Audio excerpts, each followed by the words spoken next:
Hello and welcome to another episode of the Mining Conversation with MsTedy. And today I am joined by a CEO and President of Aguilar Capital Market that is based in Canada. That is Mulenga Brian Mutale. And he's going to be just sharing to us about his company, what it does in the mining industry, and because we did meet at the Mining Indaba 2026, he's also just going to share with us what was happening, why he felt the need that the company should be represented at the Mining Indaba, and more. So before I start, I'd like to first thank my team, which is Mulenga, who is my producer, as well as Nkele Khatebe, and she is my makeup artist in the absentia. And please do not forget to subscribe, like, share, follow, so that you do not miss any of these episodes. And please remember that we are currently shooting the season 3 of the Mining Conversation with MsTedy. With that being said, I'd like to welcome you, Mulenga Brian Mutale. Are you well? Very well, thank you. How are you doing? I'm good, thank you so much. So tell me, because when we met, we were at the Mining.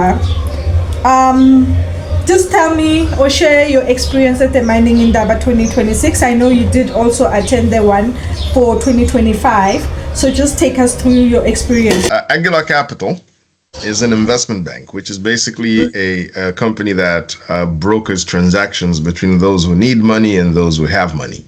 Okay. In this respect, we're talking about companies like mining firms and their vendors. For them to do what they need to do, they need to access a lot of money. And that is not readily accessible in some African markets, which is where Aguilar Capital comes in. We arrange financing for companies that would otherwise struggle to get the right type of financing for what they do. So if, say, for example, you do procurement for mines, you need a lot of working capital. And sometimes that's not readily available in your local market. And we can structure a transaction with an institution outside of your country that can help you with that. Other times you need a lot of equipment, for example, trucks or specialized equipment to be able to perform a function on behalf of a mine. We also come in that. Mining companies sometimes also run into difficulties with getting the right type of financing, and that is something that we also do in that respect.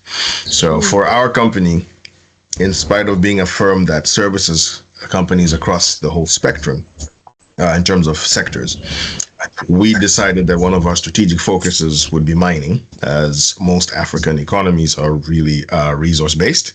And so there's a lot of capital that is needed by companies that participate in the mining sector. So that's what we've been doing for the last 10 years. And while at Indaba, we've actually brought one of our clients, which is a mining company, into contact with an investor we've been courting on their behalf. And that is to help move the transaction along. We also find the Indaba as a very important place where we come to do business. We tend to meet mining companies, we meet vendors, we meet investment firms, banks, the whole spectrum, in our quest to be able to have as many sources of funding available for the clients we court now and for potential transactions in the future. So coming to Indaba for us is very important. As we said, it's a strategic focus of ours. And so there's a necessity for us to be there in order to advance our objectives on this front. All right. So I know, or I understand that your company is based in Canada, but you also work with or have branched out to, is it Zambia? And then you also work at the African continent.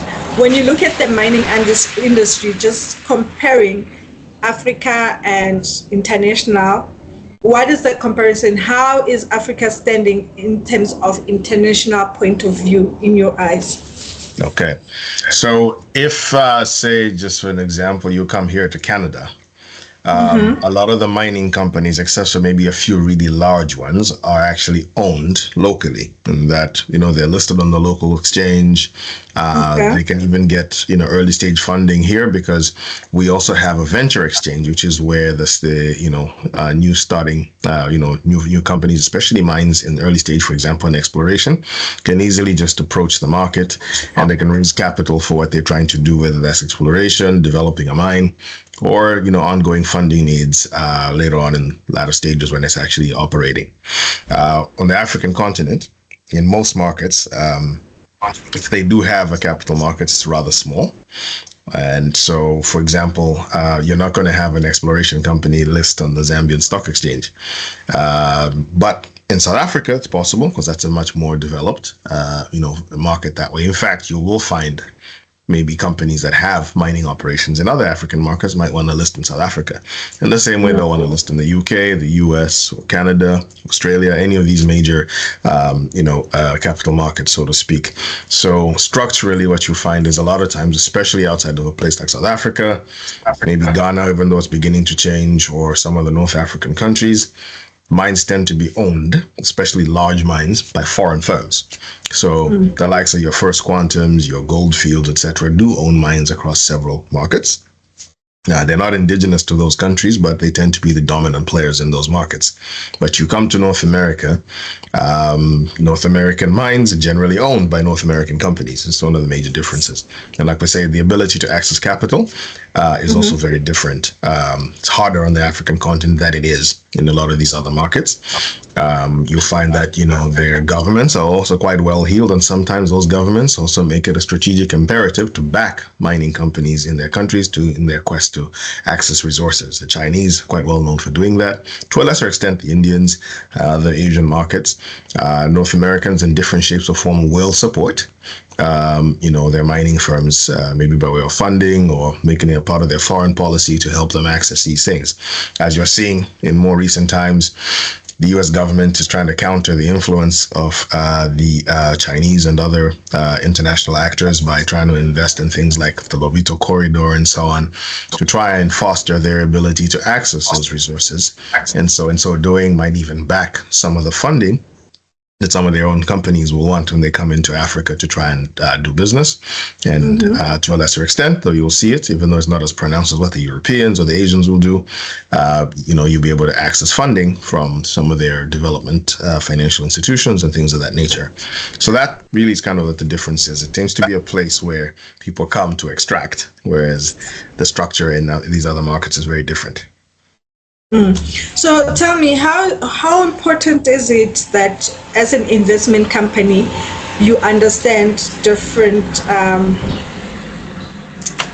can I put it, different types of or areas of mining, what's happening, and like what's happening in different countries, what's happening in different mining, like how important is that information for an investment company like yours? So it's important for us to be able to understand everything that's happening in a sort of dynamic way. Let me call it in 360. So for example, 10 or 15 years ago, somebody came to me with a manganese mine. I might be indifferent because it's a very volatile, commodity to trade in anyway, price-wise and things like that. Very sensitive to swings, but it has become a big part of this, EV evolution.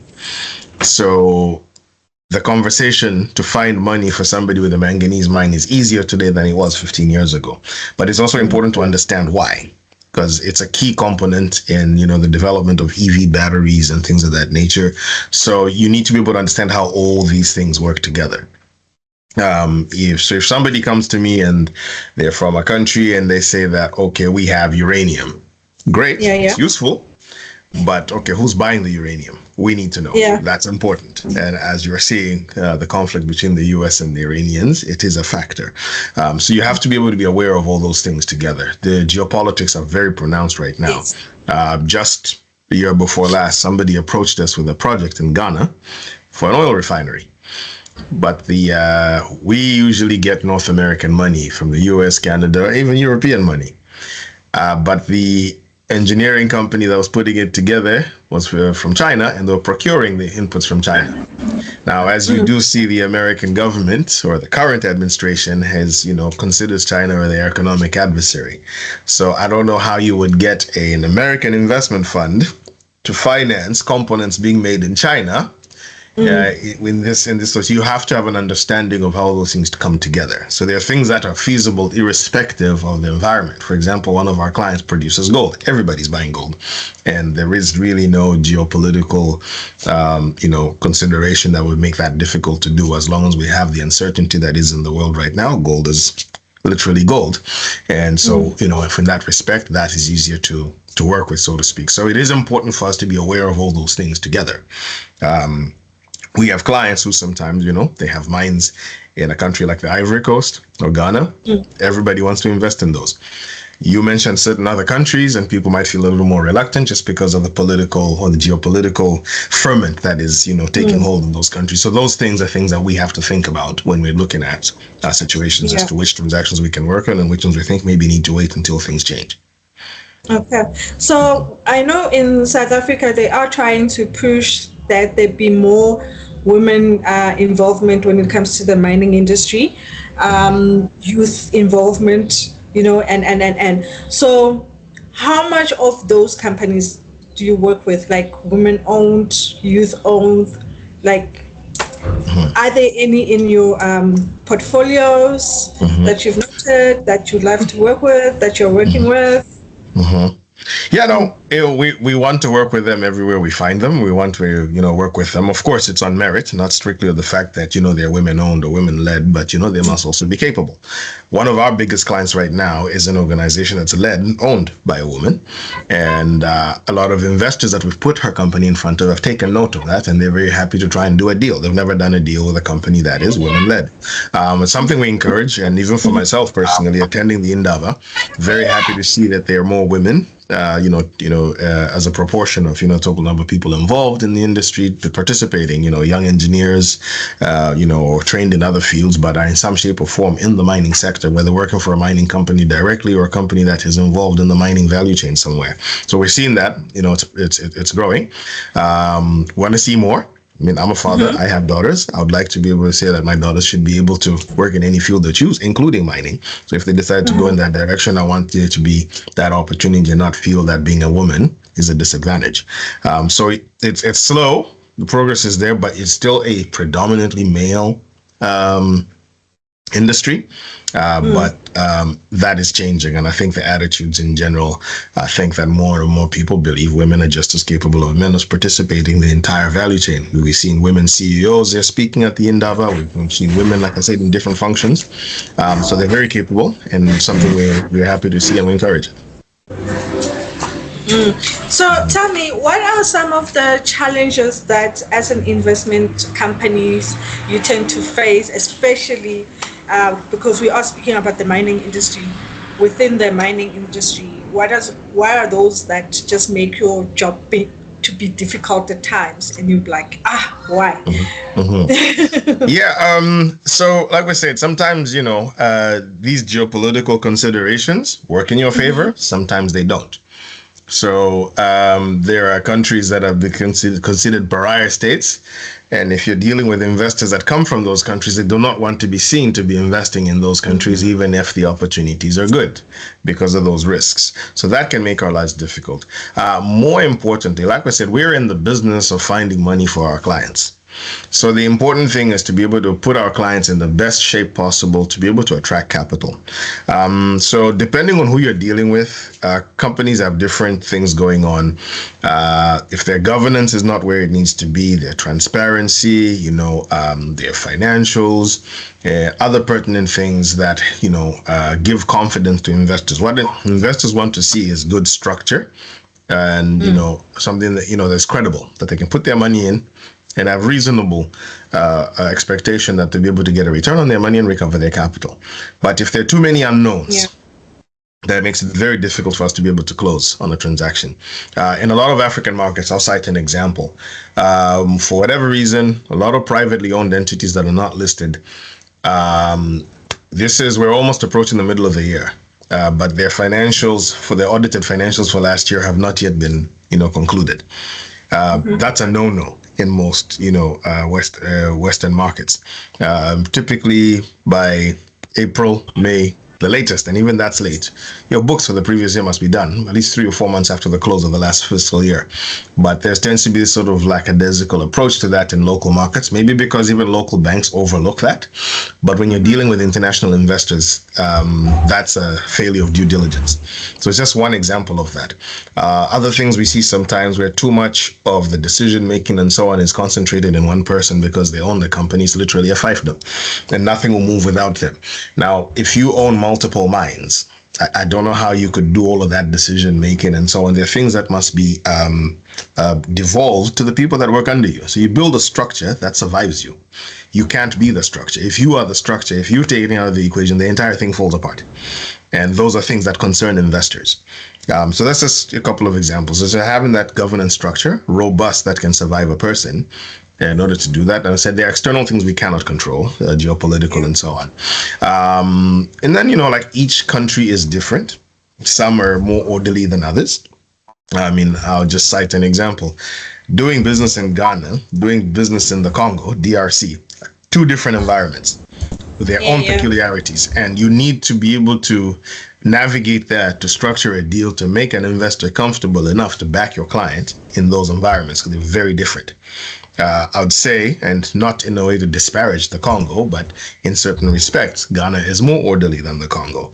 And it's easier to do a deal there because the structure we need around the deal to be able to get something done and be assured of certain things is more evident there than it is in the Congo, just as an example. And then you also find that depending on where you are in the Congo, there are variances around that you also must consider. Whereas you go to Ghana, irrespective of where you are in the country, the dynamics are comparable. And that is an easier sell than it would be doing a deal of similar magnitude in the Congo versus Ghana. Not to say you can't invest, but there's just much more that you need to do to persuade an investor that this is a good investment. So tell me, in order for a company to qualify to be represented by you, what is it that you need? Do you only work with maybe small, medium, large mining companies, or certain things that you look at that would say, okay, you can be our client? So just take us through, what is it that you look for when a company approaches you for your services? Okay. Yeah, obviously we always look for companies that are, growing or have a unique opportunity, something that is compelling from that standpoint. Because there are two aspects. There's, of course, if somebody's going to lend them money, we need to be able to look at the company and say, okay, if they take this money, they'll use it in this way, they will grow, and they'll be able to repay this money over such and such a period of time. If you have a reasonable view on that being able to happen, that works. If it's an equity investment where they're buying shares in the business, you want to be able to say that the business will grow, the value will grow over a reasonable timeline. And it's also plausible that the investor can sell their equity for more money than what they had put in, what we call a multiple. So those are two things that have. Now, to feed into those two things, like I said, there needs to be a governance structure that everybody is confident in. Okay. The opportunity, the strength of the contracts they have with whoever they're working with in the mining sector, because that's what, the juice of it. We were approached recently by a company that has a mine site, but has not yet signed the contract with somebody who's going to be buying what they're mining. And we're like, well, that's just a memorandum of understanding. That is not a contract. We cannot arrange borrowing for you on that basis. But if somebody has agreed to buy X amount from you over such and such a period of time, that is now a contract. You now have an obligation to deliver a commodity, and somebody has to pay for that. When we have that, now we have visibility into cash flows going forward. So contracts are very important as well. Some history on the part of the business operator. If you've never run a mine before, and today you're saying you want $100 million to start a mine, and you're going to be the CEO, I don't know how that flies with an investor. On the flip side, if, say, for argument's sake, you're starting the company, but you bring in an actual executive who has run mines on behalf of other companies in the past, and they're going to form a team to execute on a mining project, that is bankable. So those are some of the things we kind of look for. Things must be plausible, so to speak, even though they're not easy to do, but there must be that ability to look at that. And also, a lot of times entrepreneurs tend to be overly optimistic. They don't see the downside. We need to be able to see, okay, there are risks attendant to what you're doing. What risks have you thought about, and what are you doing to mitigate for them? If we can see that picture, that helps us. We have a client who has mines in some, countries that are very interesting at the moment. But the client demonstrated an ability to have good working relationships with the governments in those countries and their local business community contacts, that we know that their investment in those countries are safe. And all of that was well documented. So it was easy to put that in front of investors. But, if you just come and say, oh, nothing can go wrong, nobody's going to buy that story. You have to be able to, demonstrate those sort of things in order to, successfully access capital. So we look for companies that, demonstrate those kind of qualities. You can see that something's going somewhere. So if somebody comes to me and, like I say, there's a complete fiefdom where everything centers around one person, I can't sell that. But from the flip side, somebody comes in there and you can see a structure that works, whether they're there or not. They've built a system.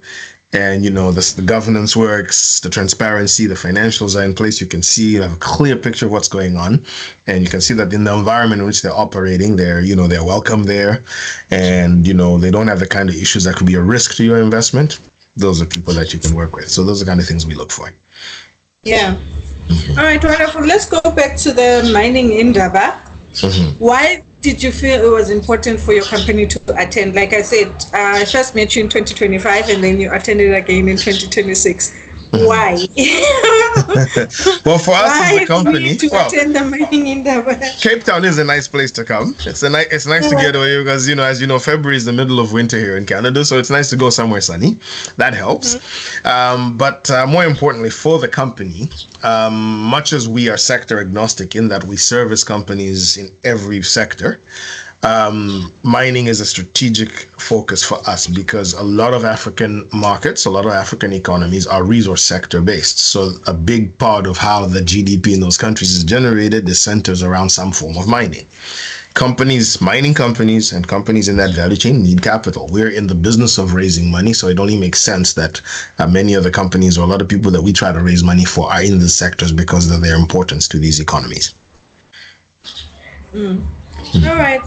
So before we just close, please do share your thoughts, because like I said, you are in Canada and then you're also based in Zambia as well, and then also you do travel around other African countries. Mm-hmm. So what is your wish, especially when it comes to the African mining industry as a whole, when you look at other international mining industry and then comparing it to the African mining industry? What is it that you would like to see happen within the mining industry of Africa is? Mm-hmm. Yeah, a couple of things. I think my biggest thing, closest to my heart, I would love to see more large-scale mining companies owned by indigenous Africans, more so than major mines always being owned by foreign companies. Go to Ghana,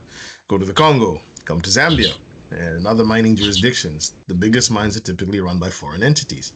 Now, that's fine, as long as they participate there with the express consent of the people and so on. But I think that it'd be better for these countries if these major firms or major mining firms emerge from among their own people, very capable people. I would also like to see more local capital deployed to back these companies in the mining sector. For example, South Africa has an enormous pension plan for its public service. That could support companies that are, trying to become mining powerhouses. Similarly, there are similar pension funds and other sources of capital where they're managed by insurers in other African markets that should participate more actively in the mining sector, backing local firms. So we can see more of that. Then I think that indigenization would be good for the local economy, good for the countries, and you have local champions that can operate at that scale. What else would we like to see? Like I said, some more capital, more indigenous ownership. Then also now the value chain. It's one thing to just dig it out of the ground, process it and send it off somewhere else and then receive it back as finished goods. More of that should happen on the continent, in the countries where resources are mined. So why sell copper cathode to China and then buy back copper cables and other things? Those are things that should be done more locally. So I think I'd like to see those value chains grow locally, because then now we begin to export to the world. In some respects, we become the factory of the world, the way China did, and that would be good for these countries in the long term. It's not going to happen in a flash, but you'd like to see these things move decisively in that direction. I think that then now the true benefit of having these resources would really be felt in the countries where they're mined. Wonderful. So if there's a mining company that is just watching this interview or podcast or conversation actually, and then they think, I'd like to work with Aguilar, how do they get hold of you? Yeah, well, I mean, we have a presence on LinkedIn, we have a website, all of those things, so we can be reached that way. I have a presence on LinkedIn, as do some of my colleagues. They just get in touch with us that way. If they do come to the Indaba, look for us. We're there. So we're always at the Indaba. We have a conversation and see how we can work together. Also, with you saying that means 2027 you'll be there again. Oh yeah, we once we knew the dates, we already booked our air tickets, we already booked our hotel. Really? We're gonna be there. Oh yes. Oh my God, you've already booked. Yes, you have to be organized, because the hotels go very quickly, so we like to book really early. As do the air tickets. You want to book those as early as possible to get that out of the way. It sets you up. Oh my Lord.